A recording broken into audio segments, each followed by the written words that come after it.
தற்போது திட்டங்கள் தொடர்பான குறும்படம்.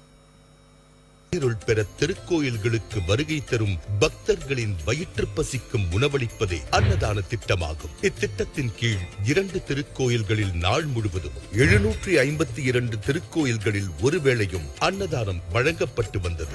மாண்புமிகு தமிழ்நாடு முதலமைச்சர் அவர்கள் தலைமையிலான அரசு பொறுப்பேற்ற பின் அன்னதான திட்டத்தை விரிவுபடுத்தும் வகையில் 3 ஆண்டுகளில் திருச்செந்தூர், சமயபுரம், திருத்தணி, ராமேஸ்வரம், திருவண்ணாமலை, மதுரை, பெரியபாளையம், மேல்மலையனூர், ஆனைமலை என 9 திருக்கோயில்களுக்கு நாள் முழுவதும் அன்னதான திட்டம் விரிவுபடுத்தப்பட்டு மாண்புமிகு தமிழ்நாடு முதலமைச்சர் அவர்களால் தொடங்கி வைக்கப்பட்டது. ஒட்டுமொத்தமாக 11 திருக்கோயில்களில் நாள் முழுவதும் அன்னதானமும் 760 திருக்கோயில்களில் ஒருவேளை அன்னதானமும் தற்போது செயல்படுத்தப்பட்டு வருகிறது. இத்திட்டத்திற்காக 110 கோடி ரூபாய் செலவிடப்படுவதோடு ஆண்டுதோறும் சுமார் 3 கோடியே 36 லட்சம் பக்தர்கள் பயன்பெற்று வருகின்றனர். இன்றைய தினம் மதுரை மாவட்டம் அழகர் கோயில் அருள்மிகு கள்ளழகர் திருக்கோயில் மற்றும் கோயம்புத்தூர் மாவட்டம் மருதமலை அருள்மிகு சுப்பிரமணிய சுவாமி திருக்கோயில் ஆகிய 2 திருக்கோயில்களுக்கு நாள் முழுவதும் அன்னதானம் வழங்கும் திட்டம் மாண்புமிகு தமிழ்நாடு முதலமைச்சர் அவர்களால் தொடங்கி வைக்கப்பட்டுள்ளது.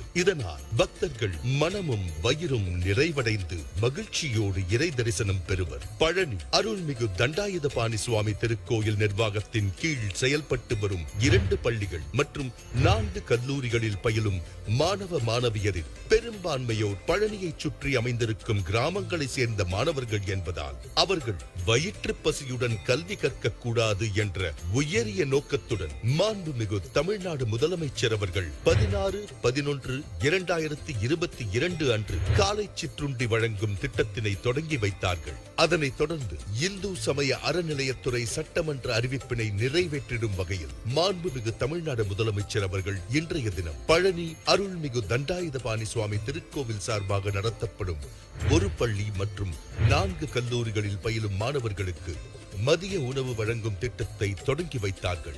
இத்திட்டத்தின் மூலம் 5775 மாணவ மாணவியர் பயன்பெறுவர். கல்லூரிகளில் காலை சிற்றுண்டி மற்றும் மதிய உணவு வழங்கும் திட்டம் இந்து சமய அறநிலையத்துறை திருக்கோயில் கட்டுப்பாட்டில் உள்ள கல்லூரிகளில்தான் முதலில் செயல்படுத்தப்பட்டுள்ளது என்பது குறிப்பிடத்தக்க அம்சமாகும். திருக்கோயில்களில் அன்னதான திட்டத்தை விரிவுபடுத்தியும் பள்ளி மற்றும் கல்லூரிகளில் மாணவ மாணவியருக்கு காலை சிற்றுண்டியோடு மதிய உணவு திட்டத்தையும் செயல்படுத்தி தாயுமானவராக திகழ்ந்து வரும் மாண்புமிகு தமிழ்நாடு முதலமைச்சர் அவர்களுக்கு துறையின் சார்பில் நெஞ்சார்ந்த நன்றிகளை தெரிவித்துக் கொள்கிறேன்.